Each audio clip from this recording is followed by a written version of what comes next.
Jour 36. La mer est calme et le soleil tenace. Je n'ai plus de crème solaire alors, mes prochaines journées risquent d'être insupportables. Même le rhum commence à me faire défaut. La compagnie des femmes me manque. Certains lamentins commencent à me faire de l'œil.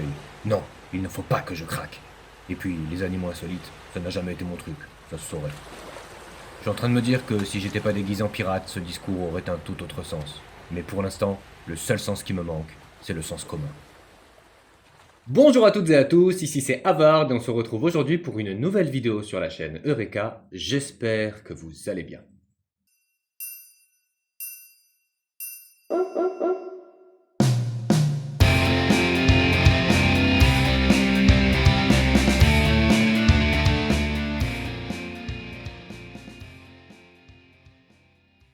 Je dois vous dire que je suis très content. Entre les commentaires que je reçois sous les vidéos ou en privé et même par l'intermédiaire de mes réseaux, je me rends compte que les termes arrivent à varier assez régulièrement. J'avais peur que votre engouement pour les serial killers, par exemple, ne me contraigne à faire que ça. Mais non, on arrive à avoir une rotation entre tous les thèmes disponibles sur la chaîne et pour ça, merci beaucoup. Cette fois, vous avez décidé que l'on revienne à la piraterie et ça tombe très bien parce que, en plus d'être un sujet que j'adore, c'en est un sur lequel nous n'avons fait qu'un seul épisode jusque-là. Ah, la piraterie, c'est un sujet qui passionne tellement, qui nous prend au cœur, peut soulever des foules, alors qu'à la base, il s'agit simplement de hors-la-loi, de voleurs, de gens terriblement violents, de crasseux, de pauvres types malheureux, pauvres, qui finissent généralement sans le sou et qui meurent assez jeunes. Pardon, qu'est-ce qu'on disait déjà? Et quitte à parler d'un pirate en particulier, autant parler de la légende. Vous le connaissez tous, pour certains vous avez même grandi avec, alors c'est parti et bonne vidéo.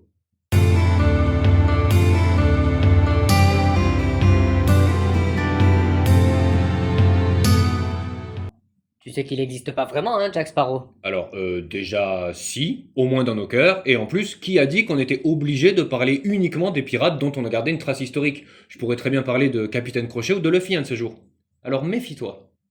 Bon, en effet, le Gris a raison de préciser, Jack Sparrow est un pirate fictif créé par Ted Elliott et Terry Rossio pour les besoins de la franchise Pirates des Caraïbes de Disney, dont le premier film sort en 2003, il y a 21 ans. Je sais, ça nous rajeunit pas et ça fait super mal de l'entendre, mais c'est pourtant vrai. Mais Disney n'a pas attendu le cinéma pour naviguer sur les mers caribéennes, et même loin de là, puisque l'histoire des pirates chez Mickey a bientôt 60 ans. T'as fini avec les coups de vieux?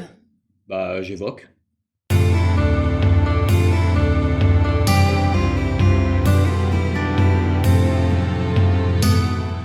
C'est en 1967 que naît l'attraction Pirates des Caraïbes à Disneyland en Californie, attraction qui sera ensuite exportée vers les autres parcs Disney à travers le monde. Il s'agit d'une croisière à bord de wagonnets lancés dans les rapides dont la sensation dépend des parcs dans lesquels l'attraction est installée. Tout au long du parcours se jouent des scénettes sur le thème des pirates et plus précisément ceux qui ont sévi dans les Caraïbes et dont vous savez déjà tout puisque vous avez vu la vidéo Eureka sur les origines de la piraterie. Et s'ils ne l'ont pas vu? On mettra le lien dans la description au cas où.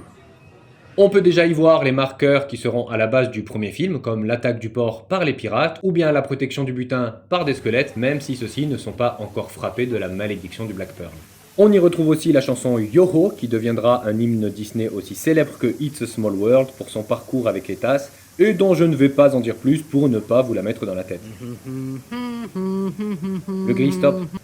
D'ailleurs, c'est grâce à cette autre attraction que Pirates des Caraïbes, qui était d'abord destinée à être visitée à pied, s'agrémente de son parcours sur rail. Si on a le temps, j'ai une petite digression culturelle sur cette attraction. Ici, on parle plus d'anecdotes bonus, mais vas-y.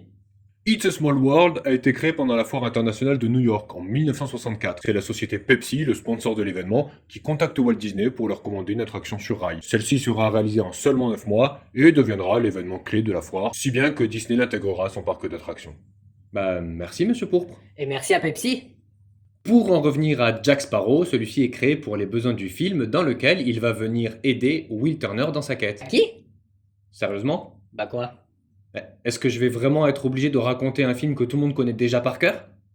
Bon, La Malédiction du Black Pearl est un film qui sort en 2003, réalisé par Gore Verbinski, à qui on doit l'excellente comédie La Souris en 1997, et l'adaptation de l'œuvre japonaise The Ring en 2002. Le film raconte l'histoire d'Elizabeth Swann, fille du gouverneur de Port-Royal, et de sa rencontre avec Will Turner, un garçon sauvé des eaux suite à la découverte des débris d'une épave en plein océan. Quelques années plus tard, le fameux port est attaqué en pleine nuit par une bande de pirates sanguinaires à la recherche d'une partie de leur trésor maudit, une pièce aztèque qu'ils pensent à tort être détenue par Elizabeth. En effet, lors du sauvetage de Will, Elizabeth, qui a vite compris que le petit Turner était fils de pirate, lui subtilise ce trésor afin qu'on ne l'identifie pas comme un ennemi à abattre. C'est donc elle qui se fait enlever par les pirates et atterrit sur le Black Pearl, un immense navire aux voiles noires dirigé par le capitaine Barbossa. Et tandis que le gouverneur met tout en œuvre pour délivrer sa fille avec l'aide du commodore Norrington, qui en pense pour elle, Will Turner prend les devants et aide le capitaine Jack Sparrow à s'échapper de prison afin qu'il le mène au bateau pour secourir sa demoiselle en détresse. On peut parler de triangle des Bermudes amoureux. Jack Sparrow, en tant qu'ancien capitaine du Black Pearl, connaît l'endroit où se situe le navire et, après être passé par Tortuga pour recruter un équipage, il mène Will vers l'île de la Muerta où Elizabeth s'apprête à être sacrifiée pour mettre fin à la malédiction du Black Pearl après la dispersion du trésor maudit de Cortés. S'ensuivent plusieurs batailles épiques, celle de Jack Sparrow contre Hector Barbossa ou encore celle des armées de Port-Royal contre l'équipage du Black Pearl. Le film mêle action, comédie et fantastique avec brio et sera un succès commercial immense en totalisant 50 millions d'entrées à travers le monde. En plus d'une histoire fascinante, le film s'étoffe d'un casting de luxe avec Keira Knightley que l'on a vu jouer dans Star Wars ou dans Joue-la comme Beckham, Orlando Bloom, le Legolas du Seigneur des Anneaux, et bien sûr Geoffrey Rush que l'on a vu briller dans Shine et dans Shakespeare in Love. Mais un casting réussi, c'est aussi l'apparition de plusieurs acteurs de grand nom pour jouer des personnages secondaires, et la licence n'en manque pas. De Jonathan Pryce, qui rejoindra plus tard le casting de Game of Thrones, à Zoé Saldana, gardienne de la galaxie chez Marvel et Na'vi pour Avatar, en passant par un certain Johnny Depp qui a fait 2-3 films et a une vague réputation auprès du public. Attends, pourquoi tu le cites comme un personnage secondaire? Merci de poser la question. À la base du projet, Jack Sparrow n'était pas l'immense star qu'il est devenu. Il devait simplement jouer les guides pour Will Turner, qui était le véritable personnage central de la saga, mais les performances exceptionnelles de son acteur le feront passer très vite au premier plan. D'ailleurs, Johnny Depp n'est pas le premier choix des producteurs qui avaient déjà approché Jim Carrey et même Michael Keaton et Christopher Walken qui ont respectivement 12 et 20 ans de plus que notre Johnny, ce qui prouve que le personnage n'était pas destiné à la même carrière.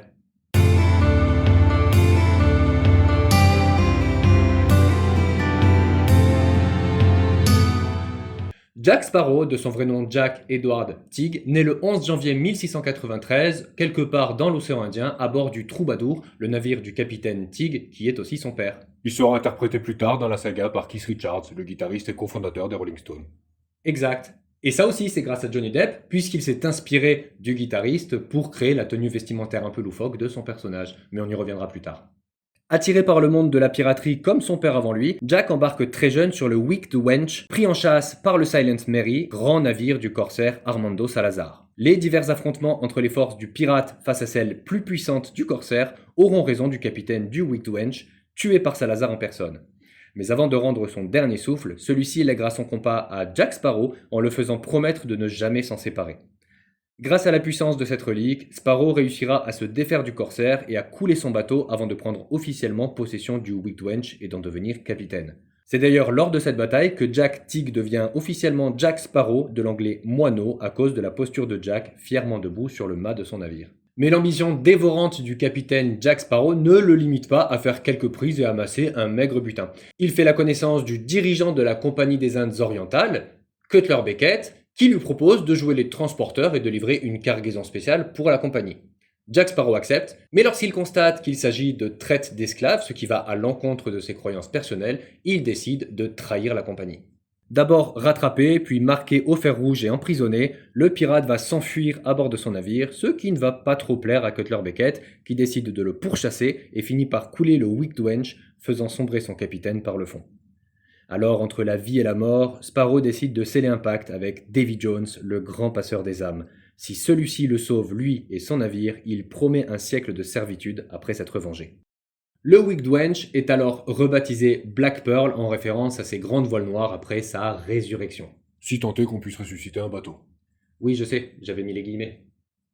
Mais ce Black Pearl va lui échapper à la suite d'une mutinerie de l'équipage dirigée par son second à bord, Hector Barbossa. Et ça tombe plutôt bien pour lui, parce que ça lui permet d'échapper à la malédiction du Black Pearl suite au pillage du trésor de Cortés en personne et à sa dilapidation par Barbossa et ses hommes. Malgré tout, Jack finira par récupérer son navire et se défaire de son rival en aidant Will Turner dans sa quête, comme nous l'avons évoqué en racontant le synopsis du premier film. Seulement voilà, malgré la récupération du Black Pearl et sa promesse faite à l'article de la mort, Jack Sparrow ne se livrera jamais à Davy Jones qui finit par le pourchasser pour lui faire payer sa dette. Pour éviter de se faire capturer, le capitaine du Black Pearl tente de retrouver la clé du coffre maudit qui, selon la légende, renfermerait le cœur de Davy Jones. Il contrôle le cœur, contrôle les océans. Mais Jack Sparrow n'est pas le seul à vouloir cette clé.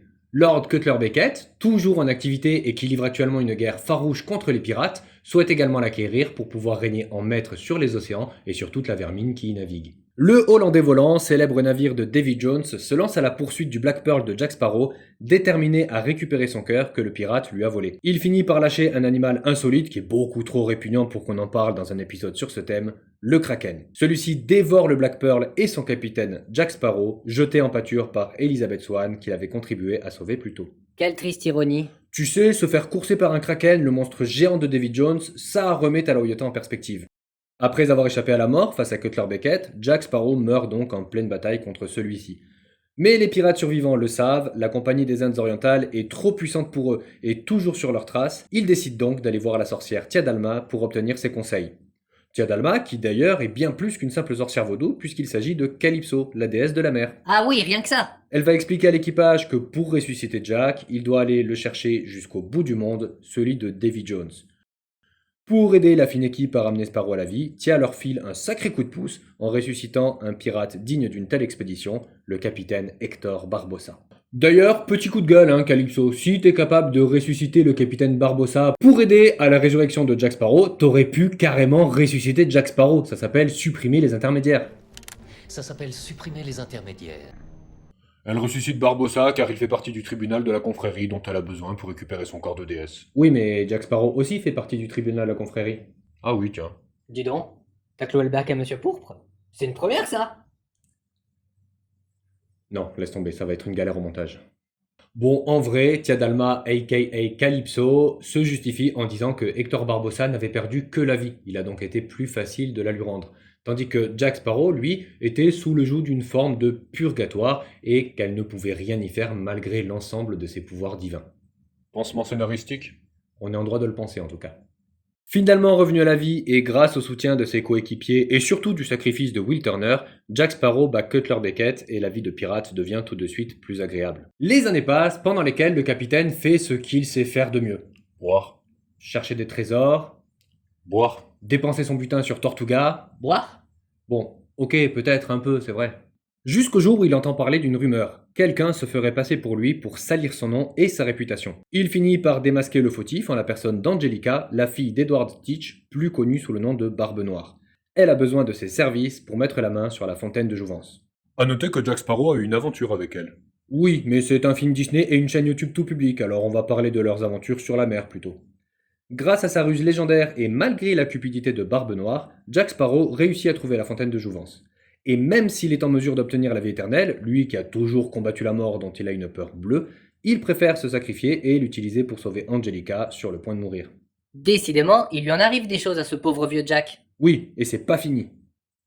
5 ans après les aventures de la fontaine de jouvence, le capitaine Jack Sparrow et son équipe sont complètement ruinés. Et enchaînent fiasco sur fiasco, ce qui pousse les compagnons de Jack à l'abandonner à son triste sort une deuxième fois. Dépité, défait, Jack va noyer son chagrin dans l'alcool et payer son rhum avec la seule chose qui lui reste, le compas. Problème, cet abandon va faire réapparaître des forces jusqu'alors prisonnières par le lien qui unit le capitaine et la puissante relique. C'est ainsi que Salazar, corsaire défait et humilié par Jack Sparrow dont nous avons parlé précédemment, va décider de se venger et de le prendre en chasse. Mais dans le même temps, Jack a trouvé une autre mission en rencontrant Karina Smith, une scientifique qui a réussi à percer le mystère du trident de Poséidon, un artefact puissant capable d'annuler toutes les malédictions maritimes. Du coup, évidemment, Jack Sparrow et Karina ne sont pas les seuls à vouloir le retrouver. En plus de Salazar, qui souhaite l'utiliser pour reprendre vie et quitter cet état de mort-vivant, un certain Henry Turner est également à sa recherche. Et si le nom vous parle, c'est soit que vous êtes un fan de la saga, soit que vous êtes attentif à cette vidéo, soit les deux, et tout ça me convient très bien. Henry Turner est le fils de William Turner qui a pris la place de Davy Jones comme passeur pendant la victoire contre Cutler Beckett. Il souhaite donc libérer son père de son rôle qui le prive d'une vie à terre et donc de sa vie de famille. Le trident attire également Hector Barbossa, qui, contrairement à Jack Sparrow, est en pleine grâce et à la tête d'une flotte puissante. Bon, ça fait beaucoup de rivaux, mais rassurez-vous, la magie de Disney va faire que tous les gentils vont s'allier contre leur ennemi commun, à savoir Salazar, et finiront par le vaincre dans une grande bataille dont tout le monde ne sortira pas vivant. Waouh, ce suspense que tu viens d'installer. Si c'était une chaîne à spoiler, ça se saurait. Hein. Voilà tout ce qu'on sait de l'histoire de Jack Sparrow, dont la biographie n'est pas encore terminée, puisqu'il n'est pas mort, enfin, qu'il est toujours vivant à la fin des films de la saga.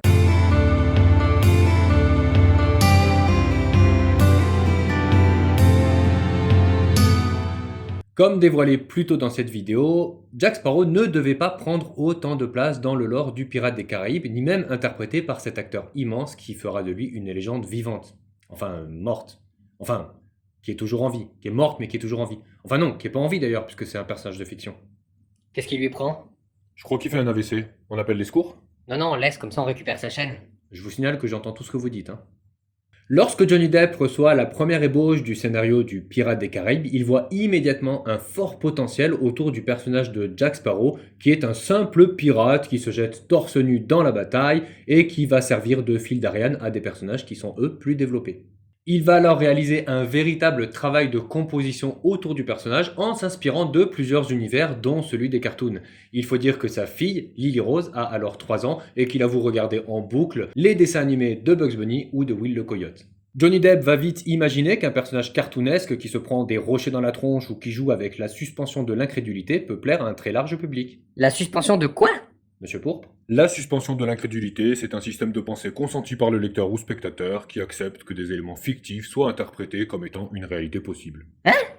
En gros, ça sert à ce que tu te poses pas trop de questions devant un film, même si tu sais que ce qui s'y passe n'est pas possible en vrai. Ah! Il va ainsi largement s'inspirer des personnages de cartoon dont Pépé le putois, qui se sert de situations inextricables grâce à sa chance. Et qui a tendance à poker du derche, comme on dit. Il va également emprunter son style à plusieurs références de la pop culture, dont Keith Richards, comme dévoilé plus tôt dans cette vidéo. Mais ce remaniement à l'extrême du personnage ne va pas convaincre les producteurs de prime abord.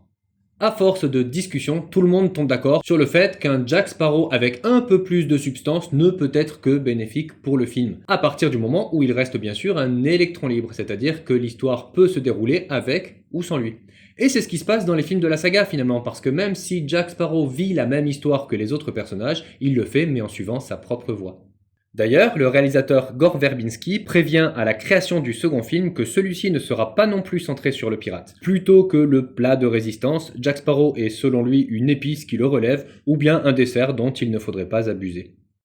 Et ça fonctionne! Le fait de le présenter comme une valeur ajoutée plutôt que comme la clé de voûte de l'histoire originale permet d'aimer les films avec lui et non pas grâce à lui. Mais alors, reverra-t-on un jour le pirate Jack Sparrow voguer sur les mers de la licence Pirates des Caraïbes? De ce qu'on sait pour le moment, la saga préparerait 2 nouveaux films.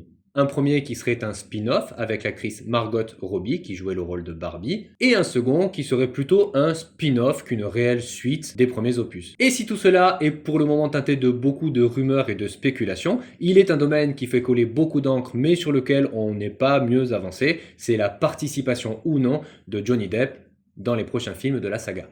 Puisque le 6e film sera un reboot, il est très improbable d'y revoir des personnages comme Will Turner, Elizabeth Swann ou encore Jack Sparrow. Et pour celui-ci, le problème est double, car l'acteur a rencontré des problèmes personnels qui l'ont malheureusement blacklisté chez Disney, avant même d'ailleurs de savoir si les accusations portées contre lui étaient fondées ou non.